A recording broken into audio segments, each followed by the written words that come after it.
सोलापूर शहरातील शासकीय विश्रामगृह आणि त्याच्या परिसरात भटक्या कुत्र्यांचा मुक्त आणि बेफिकीर संचार सुरू असल्याची अत्यंत गंभीर आणि धक्कादायक बाब प्रशासनाच्या निदर्शनास आणून देण्यात येत आहे। विशेष म्हणजे पालकमंत्री सोलापूर दौऱ्यावर असताना तसेच VIP मंत्री आणि वरिष्ठ अधिकारी ये जा करत असतानाही पालकमंत्र्यांच्या वाहनाजवळ सुद्धा भटके कुत्रे फिरताना स्पष्टपणे दिसून आले आहेत। शासकीय विश्रामगृह हे उच्च सुरक्षा क्षेत्र मानले जाते।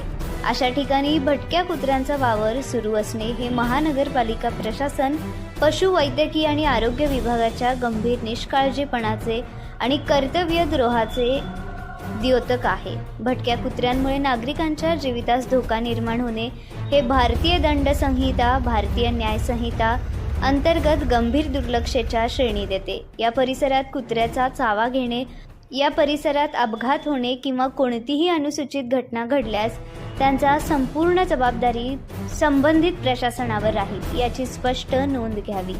तरी खालील मागण्या तात्काळ मान्य करून अंमलात आणण्यात याव्यात। शासकीय विश्रामगृह आणि परिसरात तात्काळ भटक्या कुत्र्यांचा बंदोबस्त करण्यात यावा। संबंधित पशुवैद्यकीय आणि आरोग्य विभागावर जबाबदारी निश्चित करण्यात यावी।